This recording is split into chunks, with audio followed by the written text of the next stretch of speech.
श्री विष्णु पुराण प्रथम अंश का 8वां अध्याय। रुद्र सृष्टि और भगवान तथा लक्ष्मी जी की सर्वव्यापकता का वर्णन। श्री पराशर जी बोले, हे महामुने, मैंने तुमसे ब्रह्मा जी के तामस सर्ग का वर्णन किया। अब मैं रुद्र सर्ग का वर्णन करता हूँ, सो सुनो। कल्प के आदि में अपने समान पुत्र उत्पन्न होने के लिए चिंतन करते हुए ब्रह्मा जी की गोद में नील लोहित वर्ण के एक कुमार का प्रादुर्भाव हुआ। हे द्विजोत्तम, जन्म के अनंतर ही वह जोर जोर से रोने और इधर उधर दौड़ने लगा। उसे रोता देख ब्रह्मा जी ने उससे पूछा, तू क्यों रोता है? उसने कहा, मेरा नाम रखो। तब ब्रह्मा जी बोले, हे देव, तेरा नाम रुद्र है, अब तू मत रो, धैर्य धारण कर। ऐसा कहने पर भी वह 7 बार और रोया। तब भगवान ब्रह्मा जी ने उसके 7 नाम और रखे तथा उन 8 के स्थान स्त्री और पुत्र भी निश्चित किए। हे द्विज, प्रजापति ने उसे भव, श्रव, ईशान, पशुपति, भीम, उग्र और महादेव कहकर संबोधन किया। यही उसके नाम रखे और इनके स्थान भी निश्चित किए। सूर्य, जल, पृथ्वी, वायु, अग्नि, आकाश, यज्ञ में दीक्षित ब्राह्मण और चंद्रमा, ये क्रमशः उनकी मूर्तियां हैं। हे द्विज श्रेष्ठ, रुद्र आदि नामों के साथ उन सूर्य आदि मूर्तियों की क्रमशः सुवर्चला, उषा, विकेशी, अपरा, शिवा, स्वाहा, दिशा, दीक्षा और रोहिणी नाम की पत्नियां हैं। हे महाभाग, अब उनके पुत्रों के नाम सुनो। उन्हीं के पुत्रादि से यह संपूर्ण जगत परिपूर्ण है। शनेश्वर, शुक्र, लोहितांग, मनोज व सकंद, सर्ग, संतान और बुध, ये क्रमशः उनके पुत्र हैं।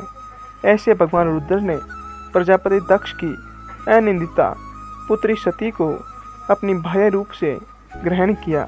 हे द्विजोत्तम, उस सती ने दक्ष पर कुपित होने के कारण अपना शरीर त्याग दिया था।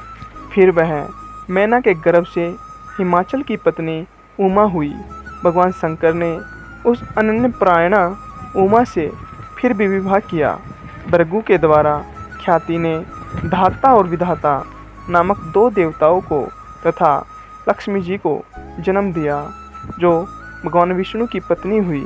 श्री मैत्रेय जी बोले, भगवान, सुना जाता है कि लक्ष्मी जी तो अमृत मंथन के समय क्षीर सागर से उत्पन्न हुई थी। फिर आप ऐसा कैसे कहते हैं कि वे भृगु के द्वारा ख्याति से उत्पन्न हुई? श्री पराशर जी बोले, हे द्विजोत्तम, भगवान का कभी संग न छोड़ने वाली जगजननी लक्ष्मी जी तो नित्य ही है, और जिस प्रकार श्री विष्णु भगवान सर्वव्यापक है, वैसे ही ये भी है। विष्णु अर्थ है और ये वाणी है। हरि नियम है और ये नीति है।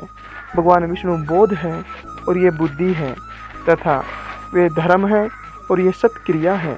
हे मित्र, भगवान जगत के सृष्टता है और लक्ष्मी जी सृष्टि है। श्री हरि भूधर पर्वत अथवा राजा है और लक्ष्मी जी भूमि है, तथा भगवान संतोष है और लक्ष्मी जी नित्य तुष्टि है। भगवान काम है और लक्ष्मी जी इच्छा है। वे यज्ञ है और वे दक्षिणा है। श्री जनार्दन प्रोडास है और देवी लक्ष्मी जी आज्याहुति, घृत की आहुति है। हे मुने, मधुसूदन यजमान ग्रह है और लक्ष्मी जी पत्नीशाला है। श्री हरि युप है और लक्ष्मी जी चिति है, तथा भगवान कुशा है और लक्ष्मी जी इदमा है। भगवान श्याम स्वरूप है और श्री कमला देवी उद्भति है। जगतपति भगवान वासुदेव हुताशन है और लक्ष्मी जी स्वाहा है। हे द्विजोत्तम, भगवान विष्णु शंकर है और श्री लक्ष्मी जी गौरी है, तथा हे मित्र, श्री केशव सूर्य है और कमल वासिनी श्री लक्ष्मी जी उनकी प्रभा है। श्री विष्णु पितृगण है और श्री कमला नित्य पुष्टिदायिनी सवधा है। विष्णु अति विस्तीर्ण सर्वात्मक अवकाश है और लक्ष्मी जी स्वर्गलोक है। भगवान श्रीधर चंद्रमा है और श्री लक्ष्मी जी उनकी अक्षय कांति है। हरि सर्वगामी वायु है और लक्ष्मी जी जग चेष्टा, जगत की गति और धरती आधार है। हे महामुनि, श्री गोविंद समुद्र है और हे द्विज, लक्ष्मी जी उसकी तरंग है।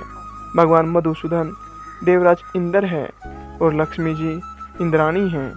चक्रपाणी भगवान यम हैं और श्री कमला यम पत्नी धूमोरणा है और देवाधिदेव श्री विष्णु कुबेर है और श्री लक्ष्मी जी साक्षात रिद्धि है। श्री केशव स्वयं वरुण हैं और महाभागा लक्ष्मी जी गौरी है। हे द्विजराज, श्री हरि देव सेनापति स्वामी कार्तिकेय है और श्री लक्ष्मी जी देवसेना है। हे द्विजोत्तम, भगवान गदाधर आश्रय है और लक्ष्मी जी शक्ति है। भगवान निमेश है और लक्ष्मी जी काष्ठा है। वे मुहूर्त है और ये कला है। सर्वेश्वर सर्व रूप श्री हरि दीपक है और श्री लक्ष्मी जी ज्योति है। श्री विष्णु वृक्ष रूप है और जगमाता श्री लक्ष्मी जी लता है।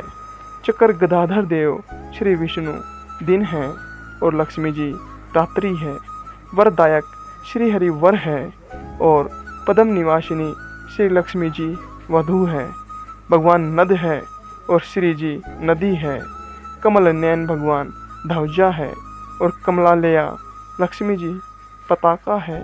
जगदीश्वर परमात्मा नारायण लोभ है और लक्ष्मी जी गोविंद रूप है। अधिक क्या कहा जाए, संक्षेप में यह कहना चाहिए कि देव, तिर्यक और मनुष्य आदि में पुरुषवाची भगवान हरि है और स्त्रीवाची श्री लक्ष्मी जी, इनके परे और कोई नहीं है। यहाँ विष्णु पुराण का प्रथम अंश का 8वां अध्याय समाप्त होता है।